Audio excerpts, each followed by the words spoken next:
Welcome to another edition of Meet the Players. I'm honored tonight to meet with two of the finest people in the world, but also two of the finest blind, visually impaired golfers in the world. They both had great accomplishments on the course and off the course. And over the next few minutes, we're going to hear a little bit about their lives and a little bit about their vision and how they deal with the vision that they still have and how they've accomplished some great golf throughout the past couple of years. I've got to know both of them personally and seen their growth in their game. Not only that, but what they've given back to the community. I think you're going to be impressed.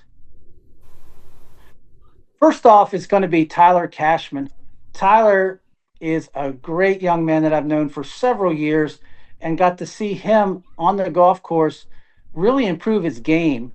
But I think once you get to know Tyler a little bit more, you're going to find out there's a lot more than the game that Tyler can play. It's an incredible story, and let's get started with him. Good evening, Tyler. Tell us a little bit about yourself. Hey everybody, I'm Tyler Cashman. I'm 23 years old. I'm currently getting my master's at the University of Arizona in sports recreation and leadership and playing on their adaptive golf team. And I'm really excited to be here. Tyler, tell us a little bit about your eye condition, your vision loss, and when all this happened. Yeah, so I am currently undiagnosed with a condition. They know it's a genetic condition. They're still working on a diagnosis, but I have about 20% vision in my right eye and a little less than 5% in my left. I don't have any peripheral vision, so that's the vision kind of on the outside of your eye, so it's pretty much just central vision. And it all started in about the fifth grade.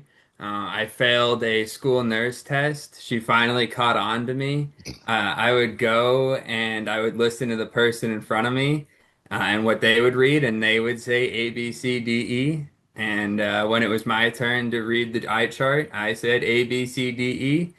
And she asked me to try again, and I said the same thing, but she had switched the charts and I couldn't see him. So she sent me back to class, called my mom, and that's kind of where it all started. Now, is this eye disease that you have, has it gotten worse or has it been the same since fifth grade? So it's continually gotten worse. At the start, I had a lot more vision and I was able to play baseball, and it's deteriorated since then. And after the eighth grade, I had to stop playing baseball because my vision got into a point where it was unsafe for me to play. So the doctors obviously were told me I couldn't play when I was going into high school, and that was really hard for me, but. That was actually the reason I discovered golf because the ball doesn't move and there's no contact, so the doctors couldn't stop me from playing. Okay, so let's go into a little bit of the golf. So, about what age or what grade level did you start playing golf? It was the summer going into high school, so right before ninth grade. I wanted to be on a team in high school after I got told I couldn't be on the baseball team anymore. And that summer, my grandpa and I started working on my golf swing and figuring out how a blind person or visually impaired person could play golf. And we got it figured out. And then I made the freshman team or the junior varsity team. And by my senior year, I was a co-captain of the team. And that's where all my golf journey started. So you played golf all through high school, but you mentioned you're doing your master's now. So obviously you know you're working hard outside of the golf area as well. So what's it like? Like I know you went to the University of Richmond, and what was it like going there visually impaired, legally blind? What would you say? What would you say to somebody that has a similar condition or any disability that's pretty nervous about doing that? You obviously did it and did a great job. Yeah, so I got my undergrad at the University of Richmond, and it was obviously a big step leaving home for the first time and kind of living on my own. And I was really nervous, but I think kind of the thing that got me through it was something golf taught me, and was that you don't have to do it the same to do it. And that's kind of how I looked at college. So even in class, I wasn't doing things the same as everybody else. Maybe it was on my computer so I could enlarge it, or if it was an audiobook so I could listen to it. But I was still doing the same material and doing the same class, and I still graduated with the same degree. So it's definitely different than most people when you go through school, but different doesn't mean bad or that you shouldn't do it. And there are ways to push through and find adaptations to make the classroom easier. Was it tough? Like, meaning not just the academics, but the social side of it? Uh, it was tough at first. I mean, being a visually impaired person, it's very hard to go up to people and meet people because obviously you can't see exactly what they're doing or what their facial expression is. And then once you meet people, it's hard to recognize those same people again. So those kind of things became hard, but once I found a good group of guys, and I actually joined a fraternity, and they were super accepting of me, and I was very honest with them about my condition, and um, it was great. They were very accepting, and we were even able to joke about it a little bit because if you're not going to joke about it, what are you going to do with it? And yeah, it became great. Like I said, I was in the fraternity, and it was great. Tyler, what would you suggest to somebody that has a fear of, and you lived in New Jersey, and you had your mom was super protective there and really kept you um, in a bubble, but made sure you were successful and gave you resources, and your grandpa and grandma and everybody there. I know about, a little bit about your history, but when they told me you were going to Richmond, I was amazed. I'm like, this guy's not scared. He's not scared at all. There's no fear in this guy. That's a huge step. I don't know if I would have done that. Yeah, it was definitely very scary. Being 6.5 hour drive from home, and obviously I can't drive, so there was really no getting home.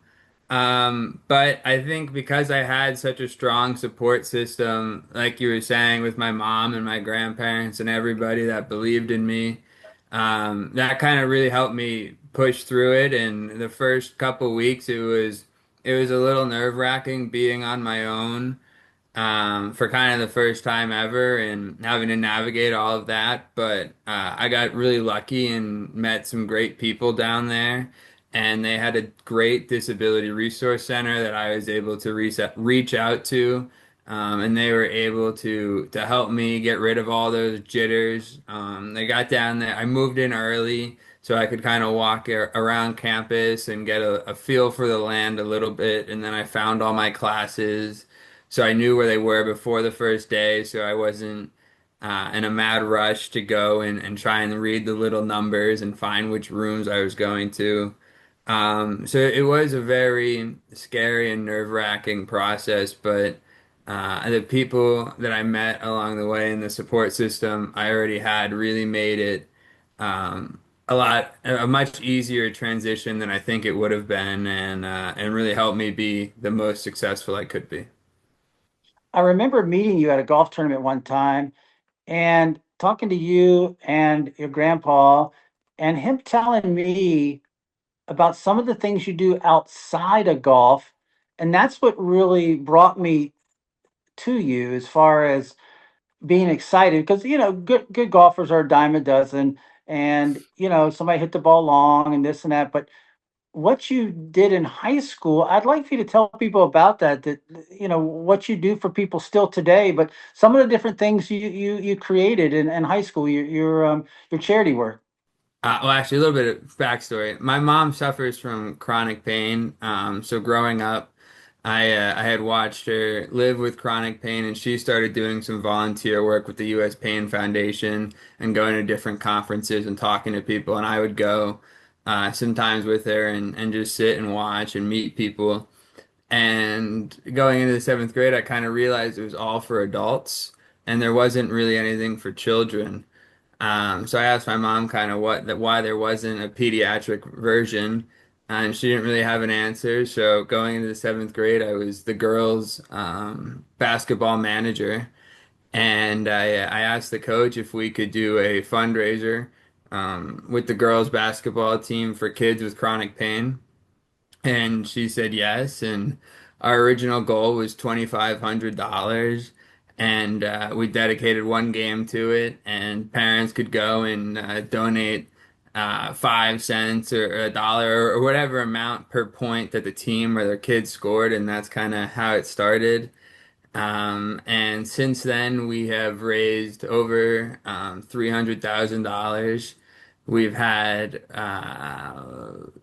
3 weekend-long retreats. The first one being at Disney World because go big or go home, the Great Wolf Lodge, and then San Antonio or Morgan's Wonderland summer camp in San Antonio, which is a fully handicap accessible water park. And then COVID hit and we did some virtual stuff. And then actually we leave tomorrow to go to this will be the 5th year of us doing a week long summer camp at Morgan's Wonderland. They have a whole summer camp which is handicap accessible, and we fully pay for about 60 families to go down. This will actually be our biggest one yet, and we're gonna have, I think the number is 63 families come down for the week to experience the summer camp, and it's just really great because a lot of the kids haven't met similar kids with the same conditions, and they get to go and meet kids that are similar to them and be a quote unquote normal kid for the week and experience a normal summer camp. That's amazing. And I know you've won some pretty high golf things, which we'll get to in a minute. But and at your age to already be thinking that way, most of us don't think about those things at your age. And wow, that you started in seventh grade, that's so impressive. We also have tonight joining us JoJo McCarron.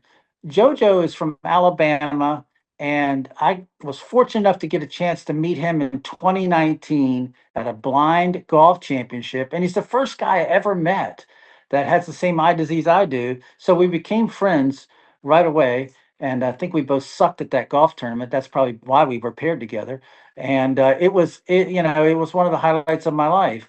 And I'd like you to talk to us a little bit, Jojo, about your life and golf and a lot of things you've been doing. Well, I've got Stargardt's disease like you, Bill.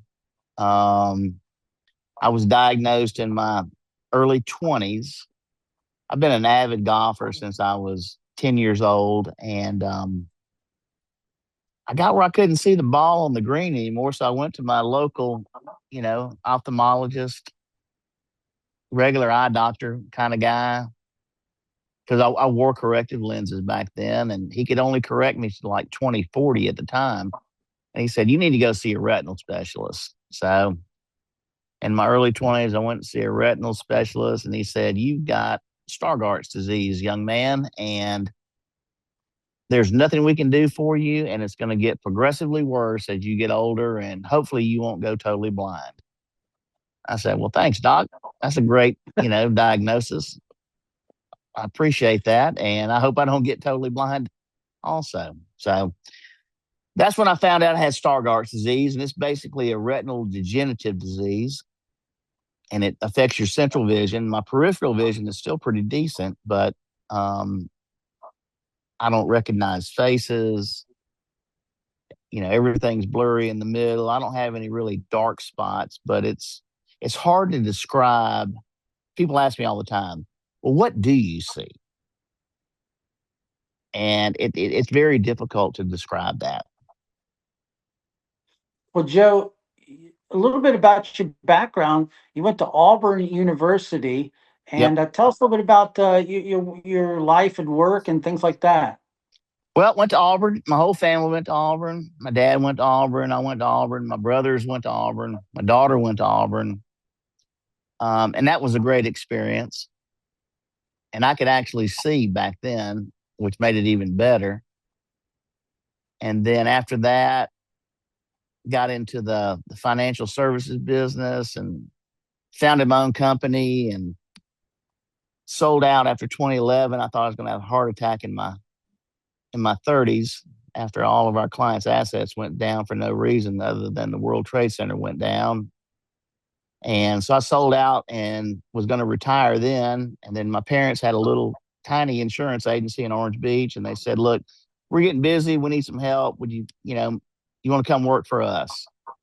So I started out as an agent with my parents' agency almost 25 years ago, maybe 30 years ago now. And my brother and I bought it a couple years later, and was in the insurance business until July of last year. And I sold out to my brother and semi-retired, and now I own a couple of laundromats. So it's been fun. Well, Joe, talk about the vision side of it a little bit, because we can talk about the golf in a few minutes. But what do you go through sometimes? Over these past 10 to 15 years. I know my experiences, and you and I have talked about it. But tell people what it's like to not have the independence sometimes that you really want, and the ups and downs. The last probably 6 or 8 years, my vision's gotten significantly worse. For the first 15, 18 years, it was very gradual, and apparently your body adapts to that.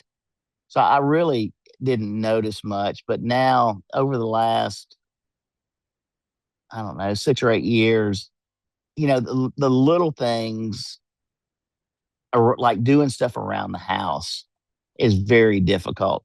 I mean, it's hard to plug in a plug in a receptacle now. Um, and that kind of stuff is very frustrating, but it's okay. I mean, I've got a great support system around me.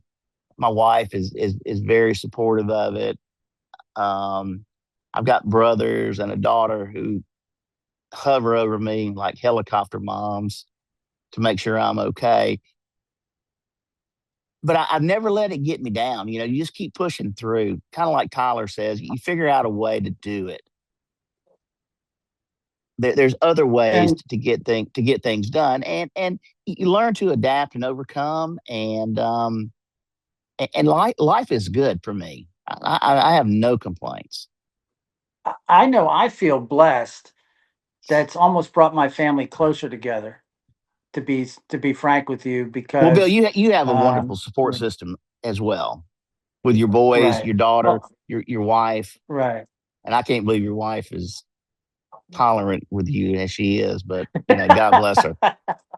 Whatever. I know Marcia. Uh, but well, and Joe, golf. When you get out there and you play golf, do you think about your vision much? No, I don't. Is Not that at why you all. love it? Is that why you love it so much? It is. Golf is an equalizer for me. Well, and the camaraderie that you got out there in the golf course. I'm sure when you started losing your vision, it made it like I'm not going to be able to do golf anymore. When did Well, you start thinking about that? it started out like that. When you couldn't see where your golf ball landed, um, it was uncomfortable to play with people you didn't know because you had to tell them up front, "Hey, look, I can't see where my golf ball goes. I need some help." And to put that on somebody else that you've never met is very difficult for me as a very independent person to do that. But I am so fortunate now. I've got a group of probably 20 guys that I play golf with on a regular basis, and they're all more than welcome, to help me out, guide me around the golf course, tell me where I hit the golf ball. Um, and it's just great. So we have a great time. I get to play a lot of golf now that I'm more, more or less retired. And I've got a great group of guys that I play golf with, and it's fabulous. Well, let me ask the both of you. We'll go back and forth a little bit about your golf, and we'll go back to Tyler. So, blind golf, Tyler. you kind of explain what you can and can't see for percentage wise. But when you line up a golf ball, tell me what happens in that whole procedure. I can't really line it up myself. I can go and I set up to it, and like when we're teeing off, I use like the preset tees because I can't see how far in the ground the tee is, so it always has it at the same height. So I can do that, and I use colored golf balls because yellow is the easiest for me to see, and I can't see white golf balls in some sands. And you obviously can't change the ball once you're in the sand, so using a colored ball has just been easier for that.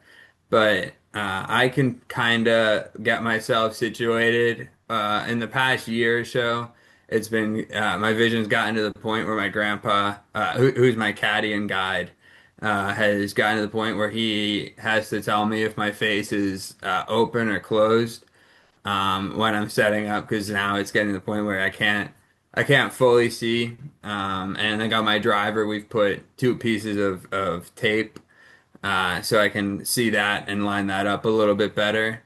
But so I kind of line up and he tells me left or right, and I kind of shimmy over which either way and get ready, and he says good and I swing and hope for the best, and then we go and find it and do it all again. Well, yeah, and when you say that, Tyler, when you hit the ball, obviously you have a feel where you might think it's right or left, but you have as soon as you hit the ball, you have no idea, right? Yeah, no, I have when I started golf, I was already visually impaired, so I've never hit a golf ball. I actually can sit and follow where it goes. But yeah, as soon as I hit it, um, like most people hold their finish, but as soon as I'm done, I'm flip backwards to look at my grandpa for him to see if he's happy or sad about where the golf shot's going. And Joe, is it similar with you? Very much so. I've been playing golf longer than Tyler is old, so my setup is ingrained in me. I've been playing golf for over 50 years, so sometimes I get it on the heel, sometimes I get it on the toe, and if I'm playing just with the regular guys, I don't ask them. But if I'm playing in a tournament and have a caddy, I'll make sure that we've got it lined up in the middle of the club face. But I can't see it anymore coming off the face of where it's going. And what I found out just in the last couple of months is I've been able to use, because the hardest part for me is putting, getting the ball in the middle of the putter face. But what I found out the last couple of months is I can look through my peripheral vision, which is pretty decent, and I can at least get the ball in the middle of the putter face now. Now, whether it's online or not, when I'm playing by myself or with my normal group, I don't have them line me up. But when I play in a tournament, I have somebody actually line my putter up. And I know you don't They do that, actually Bill. hold it. Big. Do they Oh yeah. actually hold the putter? Oh Okay. yeah. They put it right exactly. I got the triple track balls and they line it up exactly where they want it, and I make the stroke. But I know, Bill, you're an incredible putter as a visually impaired golfer, and you don't have anybody mess with your putting. I don't know how you do that. Well, luck is a good thing, but but Tyler, what about you on things like being in the bunker? You mentioned a bunker earlier. So are bunker shots difficult for you as a visually impaired golfer? Yeah, they are. Kind of all the shots around the green where it's really finesse and kind of gauging, like, oh, I'm in this kind of rough and I'm this deep, and like the things you would be able to see. Those shots are definitely the hardest, but the one thing that makes bunkers a little bit easier, which is kind of needed for visually impaired golfers, is the modified rule where you're allowed to ground your club just to kind of find the bottom of this end. I mean, but even then, it's very hard just because of I want to say like how the reflection looks, but that's definitely not the right word, but kind of just how the sand looks in my eyes. Now, Um, when you're on the green, Tyler, what foot putt do you know if you made it or not? Like you can tell. like I can actually watch it go in. No, not watch it, but you know it went in. Like a 1 foot, 2 foot, 3 foot, 10 foot, 20 foot. That's like a 0 foot. I'm not sure any putt's fully going in, but But can you hear it? You probably can like hear this. like probably like a foot and a half. I'm like, because like You know it went in. yeah, because the longer I get away, and with putting, it's especially hard for me to kind of just see the bottom of the hole I putt with the flag stick in. Okay. But like when I'm standing over a putt, and it's so hard for me to gauge it without the peripheral vision. So, Joe, I'll go back to you on putting or chipping. So your coach tells you that you're 30 feet away. What do you ask? What do you do? And where does the conversation go? What is it like? You know, Bill, I want the line. I can still see out of my peripheral vision and gauge the distance to the putt. And after playing on the greens, I pretty much know the speed. I know you walk it off and want to know the feet, how far it is. My brain doesn't process it like that. It's more about feel for me. Um, I just need to know which way it's going to break because and you know this as a visually impaired person, I mean, you have like optical illusions on the green. You'll think, there's a hump here or there's a hump there or it's going this way or going that way. But that's not the case. I mean, you need somebody that knows how to read a dang green. And once I get lined up, then I'm pretty confident on making the stroke on the distance part of it. Joe, what's the most frustrating thing like when you're out there that you get the most frustrated about? Like what part of the game or is it a rough? Is it sand? Is it when you hit it off the tee, or the wind or what's the most frustrating thing about being visually impaired out on the golf course? It's like Tyler says, it's about um, lies that you don't see, maybe in the rough or maybe even in the fairway. I mean, your ball is in a hole or something like that you can't see, and that's the most frustrating thing for me. It's not knowing exactly how And the ball is lying every single time.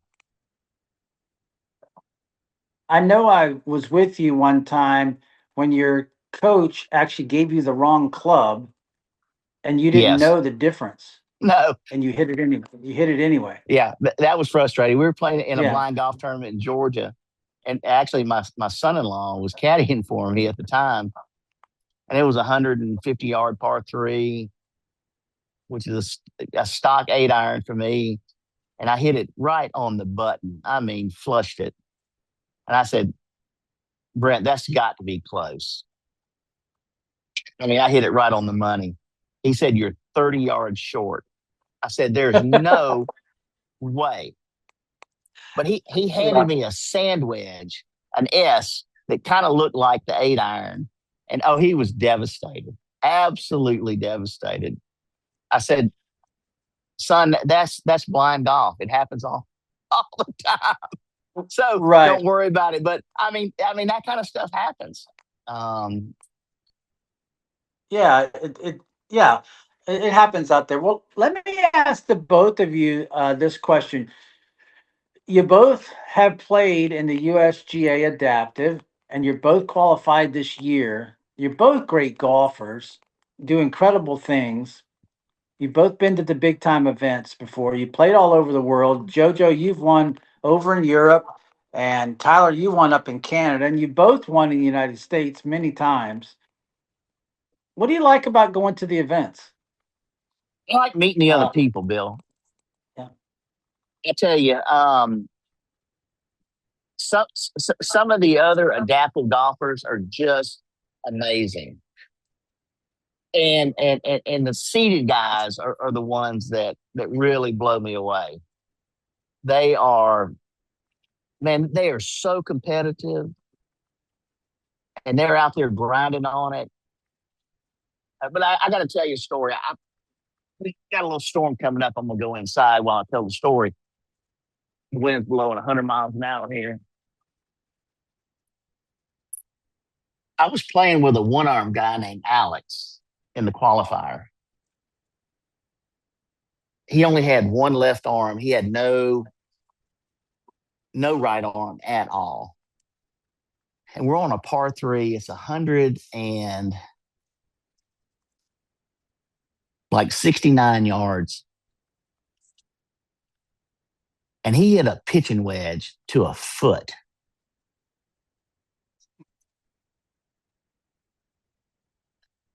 I mean, I had to hit a 6-iron, but he hit a pitching wedge to a foot. This guy could move it. And he only had one arm. He shot 76 that day in the qualifier with one arm. So, I mean, wow. There are some incredible golfers out there with disabilities. And I mean, my hat's off to them. They can really play. And Tyler, what about you? Yeah, I mean, I would have to agree with JoJo. The people are probably the best part because you go to the events and you go and you play, and obviously everybody's competitive because they want to win. But as soon as you turn in that scorecard, everybody is best buddies and wanting to hang out and just like get to know you, and it's such a welcoming community in the adaptive world and seeing all of the just the different disabilities and how everybody kind of adapts a little differently, but is still playing the same game and we're all on the same course. It's always awesome to me to see how it brings all of these people together that would never have found each other any other way, but now they're all out here competing, and then at the end of the day, it's just great people and a great community to be around. Tyler, what's your dream for adaptive golf? What do you hope that it's turns into 5 years, 10 years, 20 years down the road? I mean, my dream is that it just continues to grow. It's been just growing crazy the past couple years, and it's been great seeing more and more tournaments. But I think one of the biggest shifts that I want to see is more of the younger generation coming into it and starting to get involved in adaptive golf because I'm one of the younger players at this time, and I'm 23 and there's not really kind of that next generation of golfers lined up yet. I would love it if more and more. I mean, it would be great if just more golfers joined the sport, but if more younger golfers came in, so it would continue to grow, and that they would discover golf younger, so they could play that sport for their whole lives. Well, Bill, isn't that JoJo, what what about you? What do isn't you that see? what weekend golf is all about? Is doing that, is growing it from the ground Yep. up, from the younger Yep. players. Yeah, I think the clinics, is my favorite part. We've done a couple of them. Neil and I have done a couple over the past couple of weeks, and it's just been you leave there just blown away. But Joe, what would you like to see it 5, 10 years from now? The same as Tyler said, I want to see more younger people, and that's why I'm involved with your foundation, Bill. I want to see this thing grow. I want to see a place where any adaptive golfer in the world can come and play on a golf course for free, practice for free, hit balls for free. I mean, I am 100% behind your vision behind weekend golf too. And I think that's what it's going to take to bring more people into it, because golf is something you can do for your whole life, regardless of your ability or disability. I don't know what the correct word is now. But I've been playing golf for over 50 years. and I love it. And I've met so many and great and people. that's why you continue to do it. Absolutely, absolutely. It's something I can still do. I mean, I can't go out and play Yeah. one-on-one basketball. I can't play pickleball. None of that other stuff. But I can still play golf, even though I can't see. I can still play golf, and I can still play golf okay. I mean, I'm not great anymore. I was pretty good a long time ago when I could see, but I I can still hold my own and still be competitive. Still give these young guys a run for their money. But people need to know that regardless of your ability, you can still play golf. I mean, that's a sport that anybody can do because I've seen it. I've seen guys with no legs. I've seen guys with one arm. I've seen seated guys. The whole spectrum. And these guys can play. So you can get out there and still play golf, get out in the sunshine, get some exercise, have fun with your buddies. Uh, it's the greatest sport of all time. And what you're doing, Bill, with Weekend Golf too, is incredible. And I'm 100% behind this because I think that you will be able to open a whole bunch of people's eyes about this is something you can do regardless of your ability or disability, whatever the correct phrase is.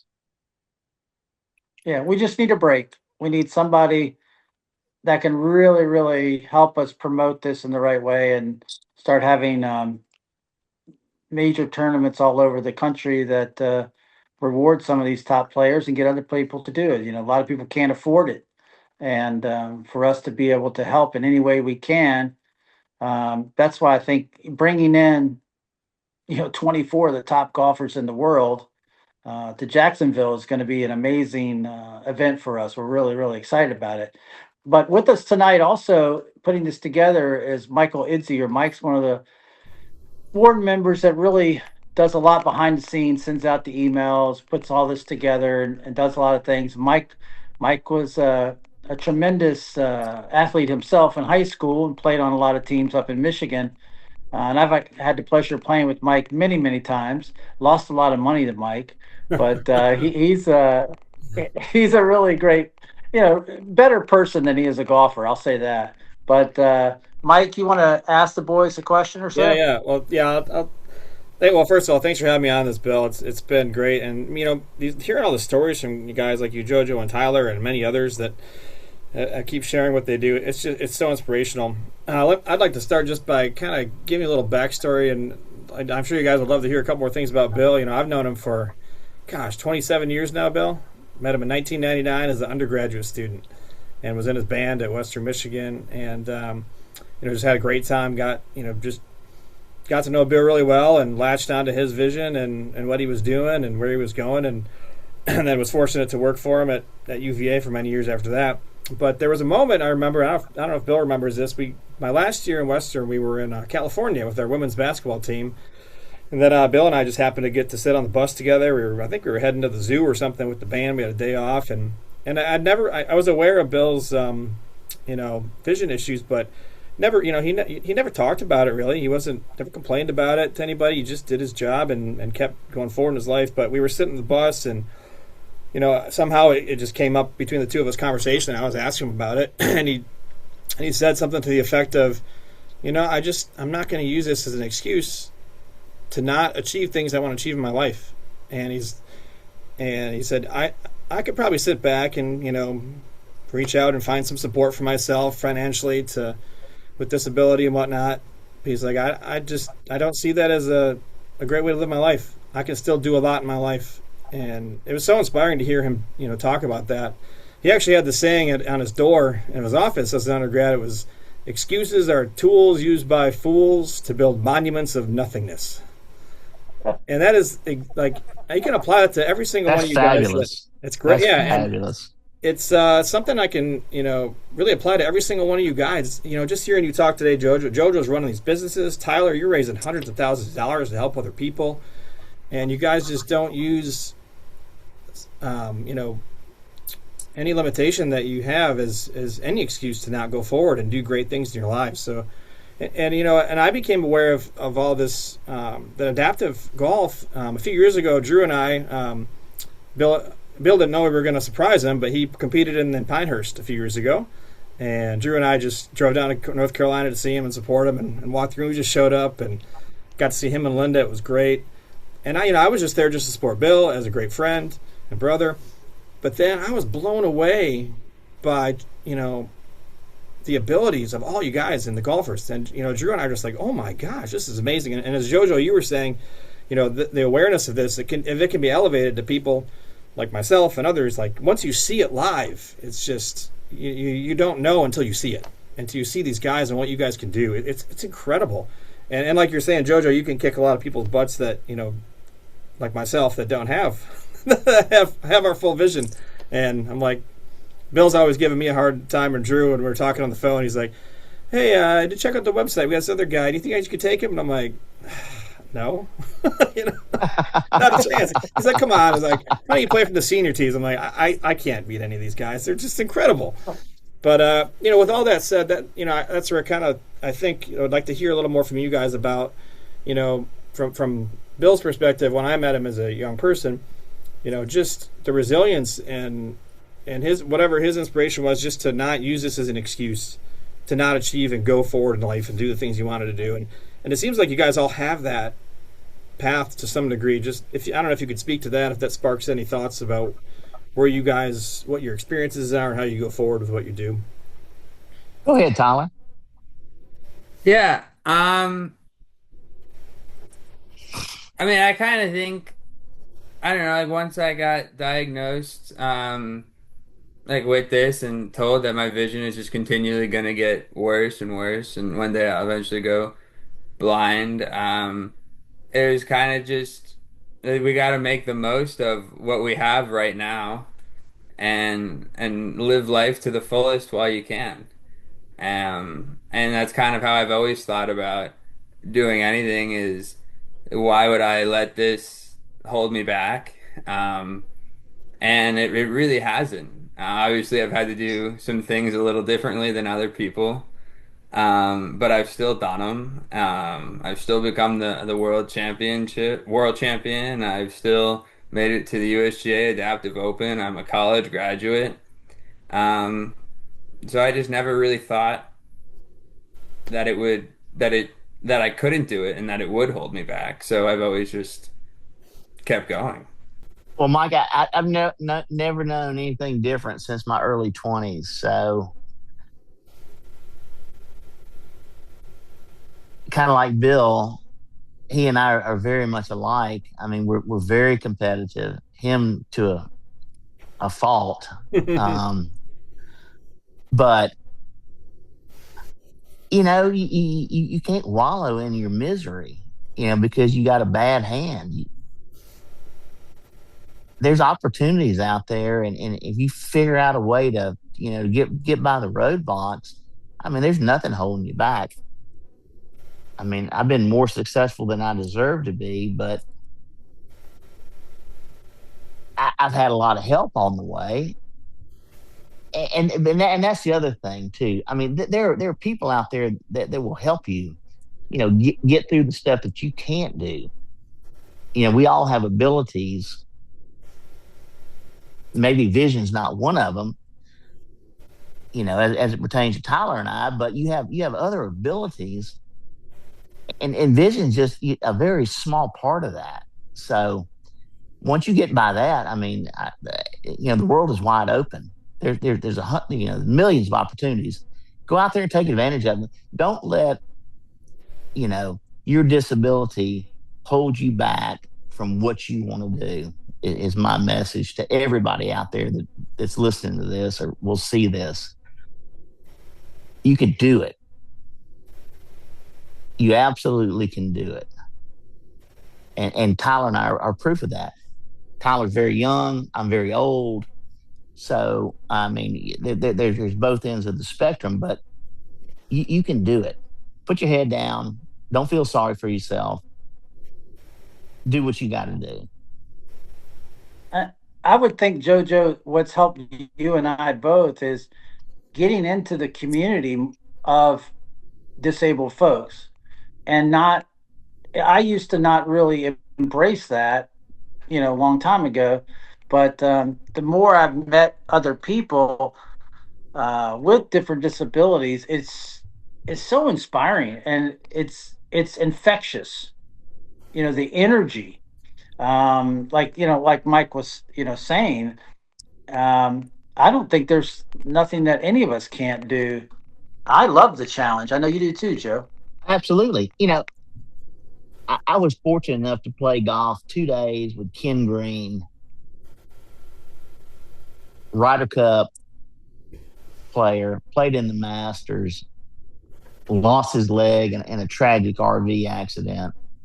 I got to play with him 2 days at Pinehurst, and he can still ball. I mean, he shot, I think, 5 over for 3 days, has only got one leg, and he's still out there playing. I mean, this is a PGA professional who played in the Masters and a Ryder Cup, and he's still out there and can play. I mean, he was so inspirational to me. It was just amazing. And the other people that I met out there in Pinehurst, the first 2 years I played in the Adaptive Open, um,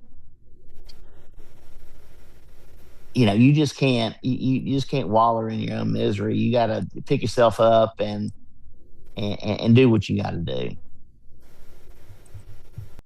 We're going to take a little turn now and give you a perspective of a coach, a caddy, a grandpa, a friend, someone that we all have to have out there.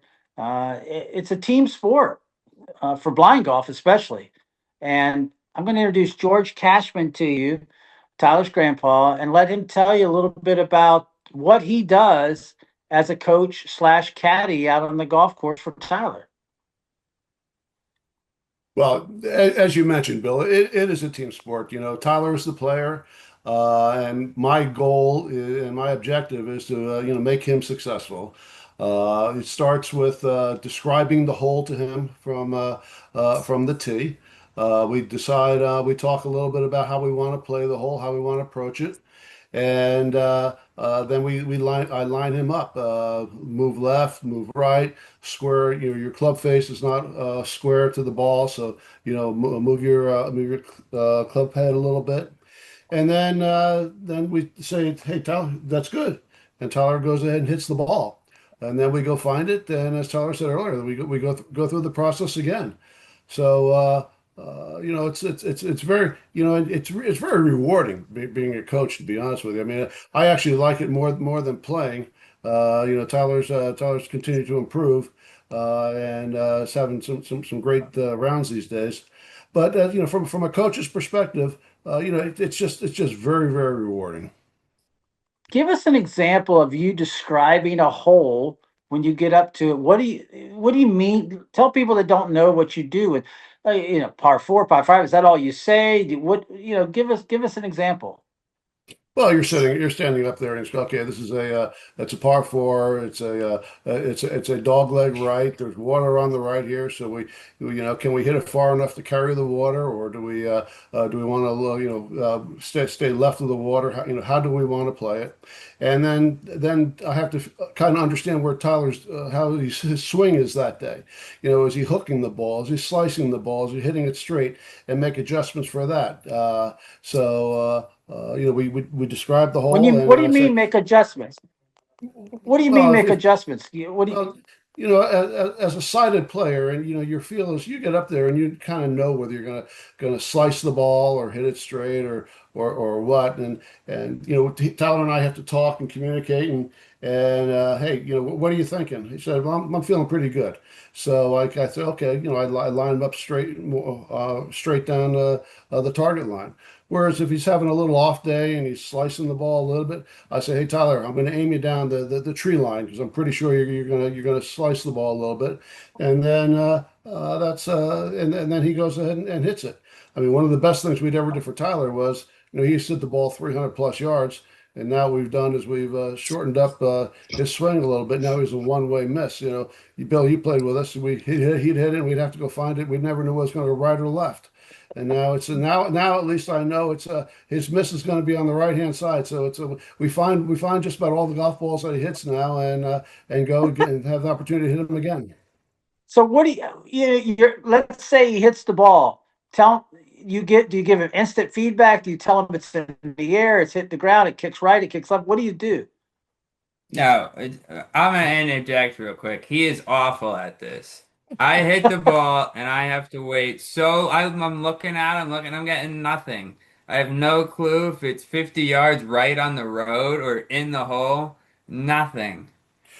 But what happens is Tyler hits such a high ball, and when it's a windy day, we just had, for example, in Chicago, he hits it up there, and I never know how far that wind is going to take it. So it might start out on the left edge of the green, and by the time the wind gets done with it, it's in a sand trap on the right. So I never know. You never know what to tell him. Drives, easier, but when he gets to the short irons and he hits them so high in the air, it takes a while to figure out where they're going. And he doesn't realize that I'm an old man, so I have to really focus on following that golf ball. And I don't have time to talk to him while I'm trying to find where that golf ball is going to end up. So what do you do up on the greens, George, when he's got let's say an 80-foot putt? He can't see the pin, 80 foot away. What do you what's your process? Well, I'd even step back from that, Bill. I think where a blind golfer, a visually impaired golfer has issues, it's not on the long clubs. Anybody can hit a long driver, anybody can hit a three-wood, something like that. It's when you get around the greens and you have to hit that finesse shot. You have to hit that 40, 60, 70-yard shot that and they can't see. They don't really know. They can't see the undulation in the green. So I have to talk to them and say, hey, look, the pin is 5 yards from the back. Okay, so we don't want to be long here. I think it's going to break 10 feet right to left. So I'm going to aim you right, and that's the hardest part for these guys is getting that feel. Whereas with a sighted golfer can get up there, see what he has, know how hard he has to hit it. These guys do it just by distance. They don't see it, so they got to know how hard do I swing up for a 60-yard shot? How hard do I swing for a 40-yard shot? So now we get on the green, and now what Tyler does is Tyler will from the ball he'll walk up to the pin, and that will tell him how far he has to hit it. Then he believe it or not, his sense is in his feet without doing the straddling the line. He can tell give me an idea of what he thinks is going to break 2 cups right to left, Grandpa. And he's a better reader through his feet just walking up to the hole than I am with vision. And we go with his read 90% of the time. So and then we get up and I'll so once we decide it's 2 cups right to left, I'll have to make sure his club is aimed 2 cups out to the right, and then I say good, and he goes and putts, and hopefully it goes in. That's awesome, George. That's great information that you're giving him. What is it like emotionally for you when he plays well and then when he doesn't play well? Well, for example, we're tournament this week and playing with two other adaptive golfers, and my body English. People say I can move the green because when he puts it, I got to get it over there to the left and things like that. So we're very involved. It's a team sport. I mean, so it's not Tyler. I'm just as guilty on bad when if I line him up wrong or things like that. So we both live and die by how he performs, and all I am is a guide and an aid to help him perform. But it's very emotional. I mean, you were part of the team where we won the Vision Cup, and that's one of the best events that I've ever been involved in, and most emotional. Biggest thing was when we won, and Tyler and I had the trophy, and we were up there kissing it, and that's a picture we have framed here. It's very rewarding, very rewarding. George, what about adaptive golf? You've been around it now. I mean, for a few years because Tyler just started off in blind golf and then jumped into adaptive golf. What is your whole feeling about the adaptive golf scene? Well, the adaptive golf community, as Tyler said before, is a great, and JoJo, that's a great community. It's very, very welcoming. They've welcomed us. I mean, we may be a little slower in play, but we try not to be. Because we have to communicate, whereas a sighted golfer can just go up and do what they want to do. But it's I mean, these guys are fabulous golfers. And we've moved over to adaptive just because the competition, there's a lot of good, strong competition there. And I mean, a lot of these guys are plus handicaps. And As JoJo said before, to see the seated players, to see the one-arm players, see the guys with missing both legs below the knees, the guys with only one leg who have to walk up on crutches and can hit the ball, 250 yards down the middle. It's really incredible to see how these guys can perform and what they can do. Like I said, they're very good golfers. To qualify for the USGA event, you have to be you have to be shooting 72, 74 in order to qualify to get in. That's how good these golfers are. We appreciate what you've done for Tyler and for all the other golfers. And JoJo and I have been fortunate enough to have you help us around the golf course a few times, which has been, was an amazing experience. But when you tell others to, like, whether it's their son or their daughter or their grandpa or their grandson, it doesn't even matter. What would you tell others? How this has affected your life. Well, I think more importantly, it's I do it for Tyler, but I do it for myself also, because it is so rewarding. Tyler, he talked a little bit before. He's never let anything stand in his way. He goes and he just competes and he does his schoolwork, golf, charity event, whatever it is. He just takes on the challenge and goes with it. So I'm there to just totally support him. So if you have a son or a grandson or a friend, you're just going out there, first of all, helping to support them, allowing them to do something that they otherwise could not do. And then for yourself, it's just rewarding because you're part of that team, and you bask in the glory when they do well, and you cry on their shoulders with them when they're not doing as well. You guys don't do much crying though, because you win a lot. So that's Tyler good. wins a lot. I come along for I, the ride. well, has there been any golfer, an adaptive golfer that you've seen besides the blind guys that has blown you away? Like, I cannot believe this person just did that, George. What would you say? Kip Popper -11. Yeah, I mean, you go to the USGA event where you had Kip Popper, shooting at Pinehurst, or no, I guess Yeah, it was at Woodmont. Woodmont, 11 under par in the first round, and to know that he also competed on a what's the tour, the DP World Tour tournament. He didn't make the cut, but just to have a disabled golfer being able to compete on the professional level, it's just mind blowing. That tells you how good some of these guys are. And George, you've been around high level golf. You ran a big business when you were younger and before you retired. Do you think the game can grow? Do you think can become its own tour, like a professional tour? Well, I think clearly adaptive golf is growing. You take a look at all the state associations right now. We can't play in all the events we get invited to.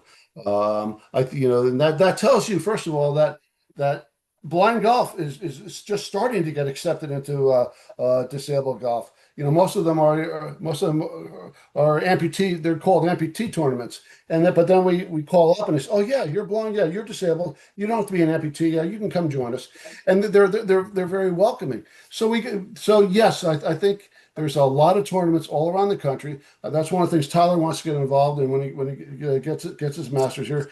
He wants to grow the sport, wants to kind of centralize it and figure out a way to grow it. Bill, you talked about bigger tournaments with maybe bigger prize money and things like that. And I think the opportunities are definitely there. I think the biggest thing we need to do, though, is what these guys talked about earlier, is getting the young people involved.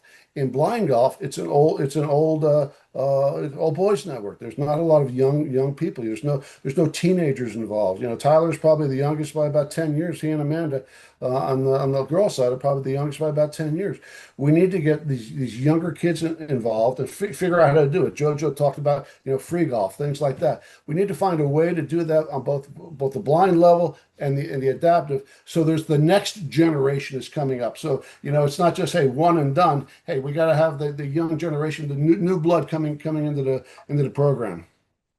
Well, we're excited to have both you and Tyler, George, come to Jacksonville in September and meet people and tell them a little bit about your story. Let them see you guys in action on the driving range for the clinic we're going to do. We're very much excited about having you here. And same thing with you, JoJo. We're excited about having you here so we can spread the message as much as we possibly can. The competition's great, and that's fine. But if we can inspire a few more people to start getting involved and they can start inspiring others, you know how it starts. And it just starts with one, then two, then four, then eight, and it just keeps growing, growing, growing. We can let all these people know how much fun it's been for you and how it's really changed your life, Tyler. Oh yeah, I mean But I always kind of say that even though I'm losing my vision, it's a blessing every day because of how close I've been able to get with my grandpa and all the memories and experiences that I've had with him that I would never have any other way. If I had vision, I would never be doing this stuff with him, and who knows where I'd be. Bill, it's time to bring awareness to this because, like I said earlier in our interview, golf is something everybody can do, regardless of your ability or disability. And it's a great sport. It'll drive you crazy, but you will fall in love with it. And if you want to compete, we're going to have, there are going to be venues for people to compete. But if you just want to go out and have fun, hopefully weekend golf too will be at a point where there'll be multiple clinics for any disability, the seated guys, the one-armed guys, the one-legged guys, the blind people, all of those people. We can teach them how to play golf and have fun and get outside and enjoy this great game which has brought so much to me over the last 50 plus years.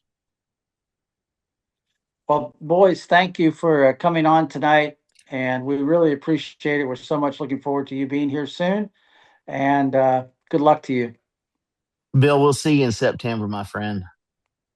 Yeah, thanks, Bill. Thanks for having us on. We're excited to come down. Yeah. Thanks, Bill. We'll see you soon.